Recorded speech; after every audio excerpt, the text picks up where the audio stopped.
Good morning, children. Welcome back to this beautiful platform of Anand Prakash Educational Academy.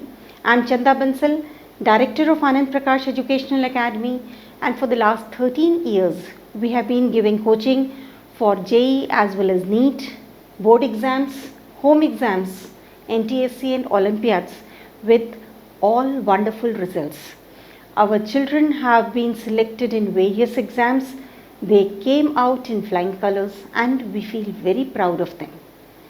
How this was all possible?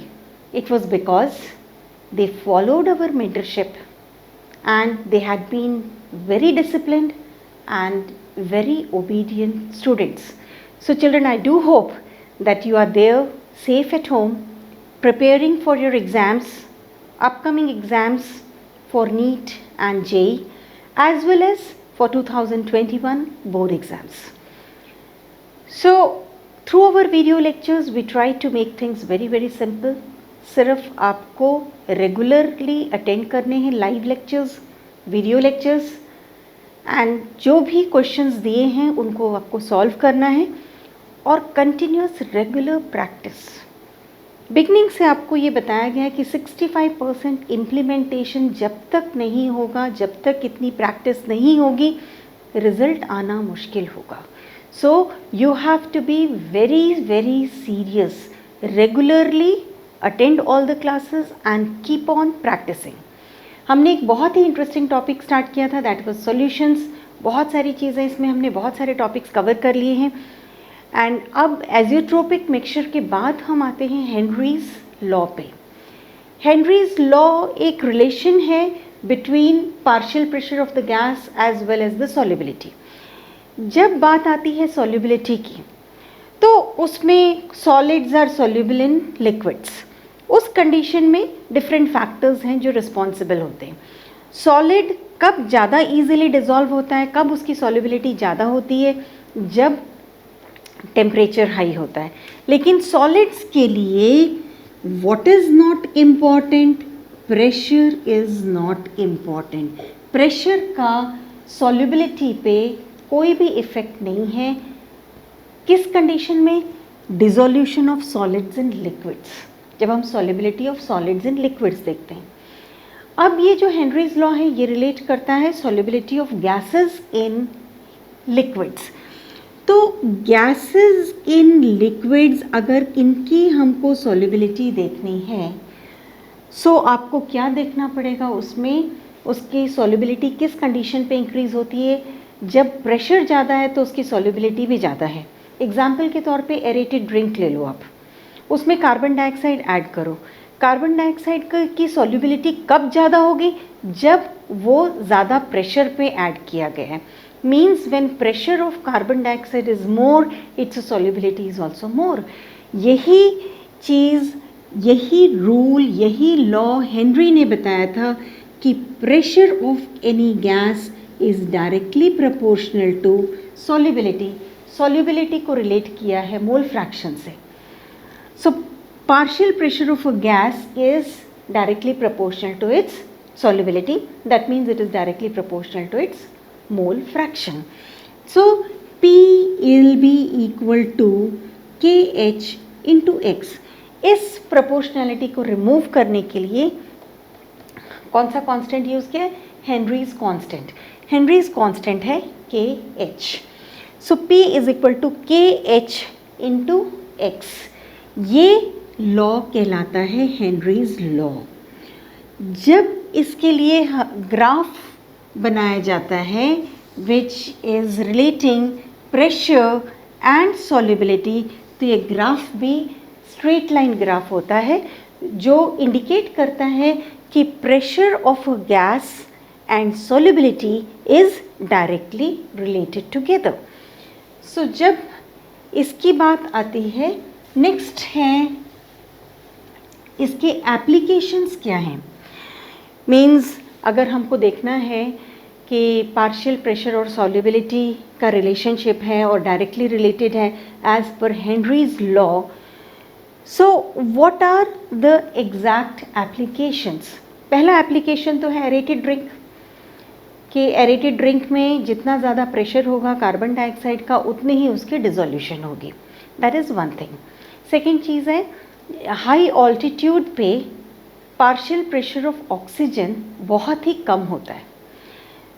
तो जब भी high altitude पे हम जाते हैं तो क्या होता है, ऑक्सीजन का कंसंट्रेशन ब्लड में कम होता है। ऑक्सीजन का कंसंट्रेशन अगर ब्लड में कम होता है तो वो एक डिजीज़ हो सकती है, उस डिजीज़ को बोलते हैं एनोक्सिया।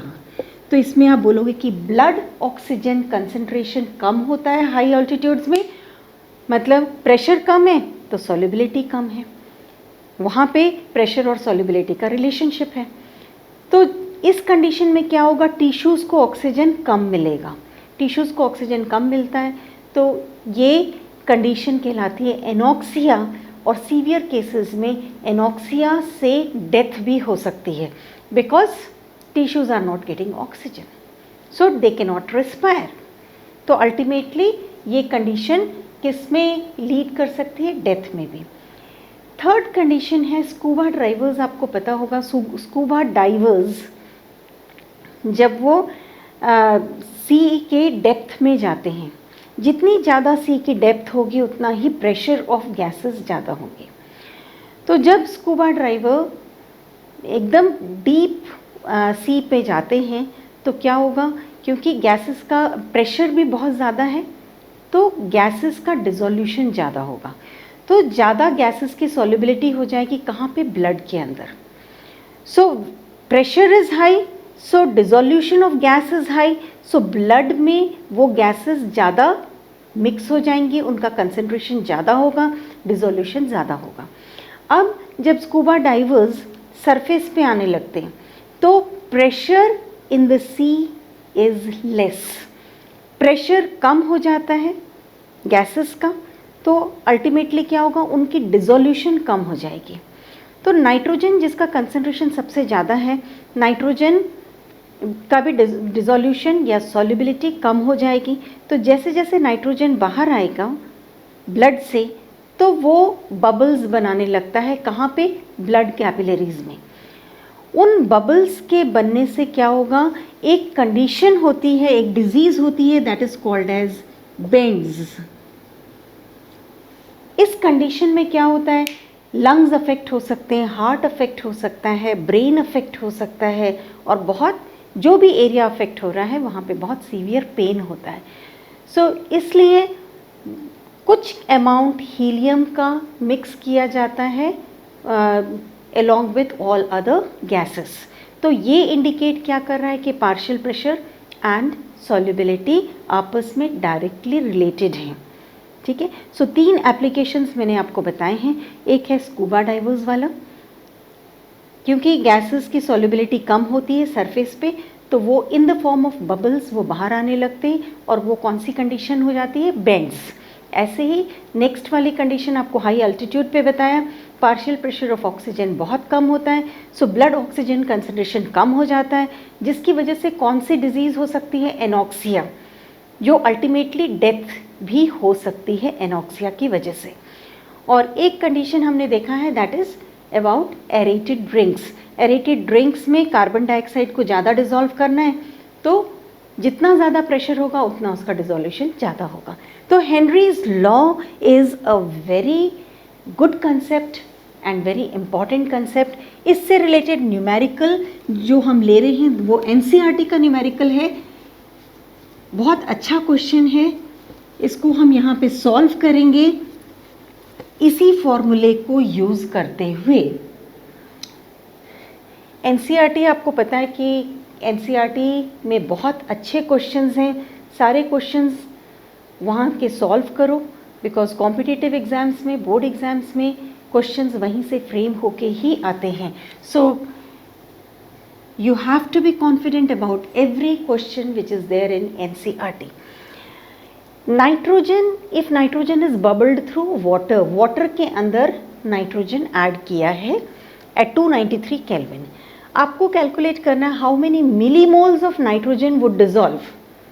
अगर नाइट्रोजन को वाटर में डिजॉल्व किया है, 1 लीटर वाटर में डिजॉल्व किया है, तो उसके कितने मिलीमोल्स होंगे किस टेम्परेचर पे 293 केल्विन पे अगर पार्शियल प्रेशर नाइट्रोजन का 0.987 बार है और हेनरीज कांस्टेंट 76.48 बार है। सो इसका रिलेशनशिप क्या है? P is equal to KH into x. Partial pressure of nitrogen given है 0.987 मिली मोल्स, मतलब आपको निकालना है मोल्स ऑफ नाइट्रोजन, मीन्स हमको ज़रूरत है मोल फ्रैक्शन की। तो सबसे पहले हम x निकालेंगे। So 0.987 upon KH that is 76.48, this is equal to x। ये जब आप सॉल्व करोगे तो इसकी वैल्यू आएगी 1.29 इंटू 10⁻⁻5। ये क्या आया? ये आया मोल फ्रैक्शन। अब इस मोल फ्रैक्शन से हमको निकालना है मोल्स ऑफ नाइट्रोजन। तो मोल फ्रैक्शन का फॉर्मूला क्या होता है?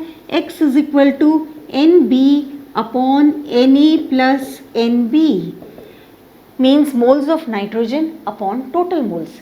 किसके सेकेंड कॉम्पोनेंट क्या है? यहाँ पे वाटर है, और वाटर के कितने मोल्स होंगे? 1 लीटर वाटर मतलब 1000 ml। 1000 ml मतलब कितना मास हो गया? 1000 अपॉन 1 दैट इज वॉल्यूम। इसमें आपको मास लेना है, means volume into density is mass. So 1000 into 1 is 1000 grams. तो इसके मोल्स कितने हो जाएंगे? 1000 अपॉन 18 मतलब 55.5 मोल्स। ठीक है, 1 लीटर वाटर का मोल्स होंगे 55.5। अब हम इसको सॉल्व करेंगे। ये वाली वैल्यू आएगी x is equal to, x की वैल्यू हमारे पास दी हुई है 1.29 into 10⁻⁻5 is equal to NB that is moles of nitrogen upon moles of nitrogen plus 55.5। इस वैल्यू को moles of nitrogen plus 55.5, to make it simple इसको हम डायरेक्टली 55.5 ही लेंगे। सो ये हो जाएगा 1.29 into 10⁻⁻5 is equal two moles of nitrogen upon 55.5। सो ये होगा 1.29 इंटू 10⁻⁻5 इंटू 55.5, ये हो जाएंगे मोल्स ऑफ नाइट्रोजन। इसको जब आप सॉल्व करोगे तो इसकी वैल्यू आएगी कितनी? 7.16 इंटू 10⁻⁻4, लेकिन ये आएंगे मोल्स। हमको चाहिए मिली मोल्स, मतलब इंटू 1000 करोगे, दिस मल्टीप्लाइड बाय 1000 मतलब क्या हो जाएगा? 7.16 इंटू 10⁻⁻1 मतलब 0.716, ये हो जाएगा मिली मोल्स। ठीक है, so it was a very interesting question. Step by step आपको सॉल्व करते जाना है and this will be the answer. अब इस चैप्टर में हमने ऑलमोस्ट सारे टॉपिक्स कवर कर लिए। कुछ बहुत अच्छे क्वेश्चंस हम नेक्स्ट क्लास में करेंगे, that will be the last class for solution, कि किस तरह के कॉम्पिटिटिव एग्जाम्स में क्वेश्चंस आते हैं और कैसे बोर्ड एग्जाम्स में क्वेश्चंस आते हैं। So that will give you a practice. So what do you need to do? Keep watching this video lectures, like and subscribe the channel, press that bell button so that you keep on getting the notifications for our lectures, for the video lectures.